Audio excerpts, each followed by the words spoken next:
Assalamualaikum warahmatullahi wabarakatuh. Waalaikumsalam warahmatullahi wabarakatuh. Salam sejahtera untuk kita semua. Salam Om Swastiastu, Namo Buddhaya, salam kebajikan. Jadi kita berkumpul di sini mau mengerjakan tugas, ya toh? Tentang isu yang terjadi di ASN, mau itu positif atau negatif, silakan pilih salah satu. Nah, saya mau tanya ke teman-teman, ada ide nggak? Kan kemarin nih tugasnya nih, mungkin tadi malam sudah ada yang berpikir, oh saya punya ide nih. Ada? Izin kan nih kebetulan nih tadi malam saya sudah mencari isu tentang ASN. Pada kesempatan ini kami malam tadi buat tentang dampak negatifnya dan kami menganalisis isu tentang ketidaknetralan politik seorang ASN. Kebetulan juga sudah saya ketik dalam sebuah klip utama kala ini. Jadi nanti bisa saya bagi-bagikan ke kawan-kawan, mana yang bingung bisa ditanyakan. Bagaimana? Ya, boleh.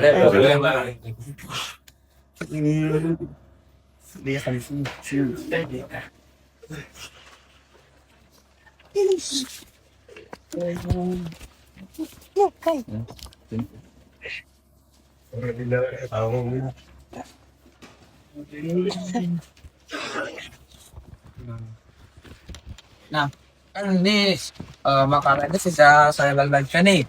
Mungkin dari kawan-kawan bisa dibuka tentang ketidaknetralan politik seorang ASN. Nah, di situ sudah saya susun rapi. Kalau ada yang bingung mungkin bisa ditanyakan. Jadi coba saya jawab.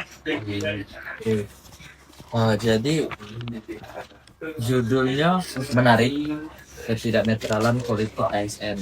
Kita sebagai ASN nih juga harus memperhatikan hal-hal yang seperti ini kan.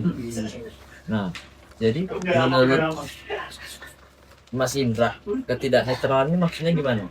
Nah, ketidaknetralan yang dimaksud ini ialah seorang ASN itu melanggar kode etik dan juga nilai dasar, khususnya di bidang politik. Nah, seperti yang kita ketahui bahwa seorang ASN ini kalau melanggar kode etik atau nilai dasar itu bakal kena sanksi. Sanksinya itu sudah didasarkan pada PP nomor 42 tahun 2004 dan juga PP nomor 53 tahun 2010. Nah, isu yang sedang hangat ini kan tentang politik. Kita kaitkan dengan kejadian beberapa pemilu tahun yang belakangan. Seorang ASN itu karena dia itu tidak netral, secara dengan terang menerang mereka itu aktif di dalam mendeklarasi salah satu paslon. Contohnya nih, ada ASN dia dengan bangga membentang sebuah spanduk atau kegiatan parpol yang didukung. Lalu juga memposting di sosial medianya bahwa dia mendukung penuh salah satu paslon. Bisa jadi juga dia ikut ketika deklarasi salah satu paslon. Oke. Yang lain ada yang mau ditanyakan? Nilai apa tuh yang dilanggar ASN? Nah, untuk nilai sendiri yang dilanggar oleh ASN ini ada berorientasi pelayanan, akuntabel, loyal, dan juga harmonis.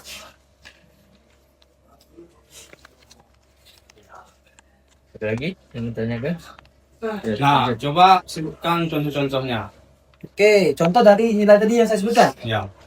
Untuk sistem pelayan atau berorientasi pelayan ini, contohnya tuh ASN ini berpihak pada salah satu parpol atau para yang mencalon kepala daerah yang ikut calon kepala daerah yang ikut pada pemilu tahun lalu.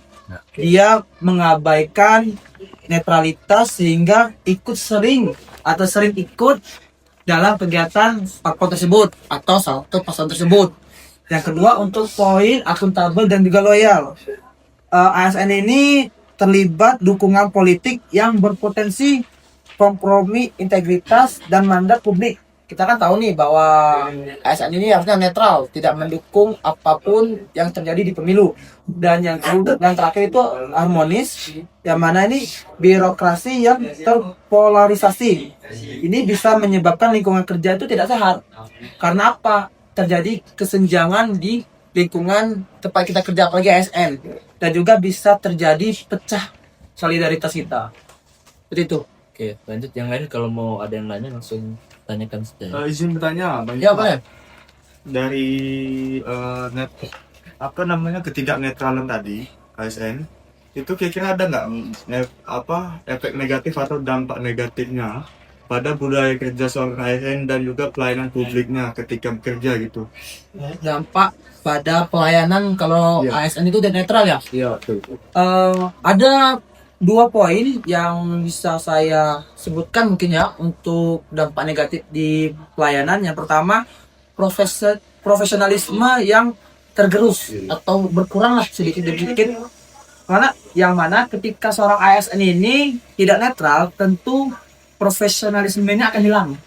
Lalu juga pelayanan publik pun akan terpengaruh jika pejabat tersebut memberikan prioritas kepada kelompok tertentu. Yang kedua itu berkurangnya kepercayaan publik kepada ASN. Karena ASN yang awalnya netral akhirnya tidak netral karena politik. Bisa dibilang bahwa netralitas seorang ASN ini bisa dibilang tuh ketidakpercayaan publik tadi hilang karena ketidaknetralan tadi, sehingga pelayanan yang diberikan tuh sudah tidak efektif lagi. Jadi netralitas itu sangat penting ya. Tentu, apalagi kita saat ini ASN, kita harus menjaga kepercayaan dan netralitas baik itu pada masyarakat, bahkan sesama kawan pun kita juga harus menjaga kepercayaan. Oke, Pas. Oke, Pak. Lain? Bang Indra, terima kasih. Boleh Oke. tanya Bang Indra? Oke, Apa-apa saja faktor penyebab terjadinya pelanggaran tersebut? ada 2 faktor nih penyebab kenapa terjadinya pelanggaran. Yang pertama tuh ketergantungan karir dan tekanan atasan. Seperti kita ketahui nih, apalagi kita yang ASN mungkin yang baru mulai dari bawah, kadang kita diberi tekanan nih oleh atasan. Apabila kita tidak mengikuti arahan dari atasan, kita bisa kena mutasi, bahkan ngerinya bisa kena pecat. Itu yang menjadi tekanan ASN. Yang kedua, kurangnya perlindungan atau regulasi tentang ASN di dalam netralitas. Terkadang karena ASN ini dia tidak berani untuk menolak karena tidak ada perlindungan yang mengatur itu, sehingga membuat ASN ini kurang netralitasnya kurang 100% gitu. Izin, Bang. Kan? Tadi kan sudah dijelaskan faktor penyebabnya itu yang pertama kan ketergantungan karir, kedua filmnya ini juga.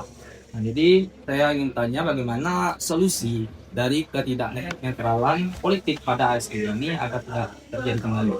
Oke, ini pertanyaan bagus nih. Setelah kita sebutkan tentang netralitas yang kurang baik, akhirnya ada kawan kita yang nanya tentang bagaimana solusi agar ketidaknetralan ini terjadi lagi. Ada beberapa poin yang bisa saya sebutkan ya, bagaimana agar kejadian ini tidak terulang kembali. Yang pertama itu tentang penguatan perlindungan ASN. Yang kedua, mengikuti digital monitoring dan pelaporan publik. Selanjutnya, pendidikan etika jangka panjang. Selanjutnya, memberikan tindakan tegas tanpa pilih-kasih. Dan yang terakhir juga mengevaluasi multimetode dan publikasi hasil. Mungkin itu beberapa poin ya yang bisa saya sebutkan agar kejadian ketidaknetralan ASN ini tidak terulang kembali. Oke, yang lain ada yang mau ditanyakan? Sebelum bebas. Saya, Oke, boleh? Silakan. nah dari yang disebutkan tadi, perlindungan ASN, monitoring digital, pendidikan etika, mana yang paling penting menurut Bang Indra? Kenapa? Oke, nampaknya kan dari tadi Pak Nanya bagus-bagus nih. Kali ini saya mau coba kasih kesempatan nih kepada teman-teman mungkin yang mempunyai jawaban menjawab pertanyaan dari kawan kita Iqbal. Rekan-rekan di sini ada yang mau menjawab? Siap. Silakan. Ya, izin menjawab pertanyaan dari Iqbal. Ini saya jawab sesuai dengan apa yang sudah saya dengar dari materi yang kita diskusikan pada hari, yaitu tentang netralitas. Nah, menurut saya yang paling penting itu Iqbal adalah perlindungan ASN. Kenapa? Ini menurut saya. Karena ketika seorang ASN itu terlindungi, maka seorang ASN itu tidak, maksudnya itu berani dalam bersikap netral tanpa takut intimidasi. Nah, contohnya kan seperti yang dibilang Bang Indra tadi, itu karena masih pegawai baru, atasan menyuruh harus pilih ini, istilahnya ada intimidasi dari Ditekan gitu ya. tekanan. Jadi ketika perlindungan ASN itu sudah lebih bagus, lebih ketat dan melekat terhadap semua ASN secara merata, itu bakal mereka pasti menunjukkan sikap yang netral tanpa takut intimidasi. Oke, good. Gua masuk Bang. Setuju ya? Ada lagi yang mau ditanyakan? Kalau tidak ada, ini saya tutup. Sepertinya cukup. Sepertinya cukup. Cukup ya. Jadi saya mau membacakan ringkasan apa yang sudah kita bahas nih. Kesimpulan. Jadi judulnya ketidaknetralan politik ASN. Betul sekali. Terus modus yang dilakukan ASN nih, yang pertama tadi pemasangan spanduk, Ya. terus posting di sosial media, Ya. terus ikut kegiatan partai politik, Ya. terus nilai-nilai berakhlak yang dilanggar. Yang pertama akuntabilitas, yang kedua layanan publik, yang selanjutnya itu loyalitas kepada negara bukan partai. Ya. Terus yang penyebabnya tadi salah satunya itu ada tekanan dari atasan ya. Ya. Terus lemahnya perlindungan ASN dan minimnya pendidikan etika. Nah, rekomendasi yang disebutkan Mas Indra tadi supaya ini Tidak terulang kembali. terulang kembali. Yang pertama itu proteksi ASN, yang kedua monitoring digital, yang ketiga pelatihan nilai-nilai mungkin bela negara kali ya. Ya, benar. Terus sanksi konsisten, jadi sanksinya nih nggak labil gitu, tinggi sebelah. Tidak memandang jabatan yang jelas itu. Jadi terus- sama-sama. Terus yang terakhir itu evaluasi multimetode dan publikasi hasil. Terus yang dijawab dari Bang Herod tadi soal mana yang lebih penting didahulukan, saya setuju, yaitu tentang regulasi ASN ya. Jadi supaya ASN ini nggak ditekan-tekan sama atasan, betul. Apalagi yang baru-baru diancam, dimutasi, Ya, itu yang ngeri itu. macam, betul. Yang ngeri lain dipecat. Nah, itu. Kan susah kan. Jadi itu saja rapat ya kita hari ini. Jadi sudah ditentuin judulnya. Saya ucapkan terima kasih pada kawan-kawan yang sudah menyempatkan hadir, meluangkan waktu di sini. Saya tutup dengan wassalamualaikum warahmatullahi wabarakatuh. Waalaikumsalam warahmatullahi wabarakatuh. Mungkin Ustaz Pus dari kita semua.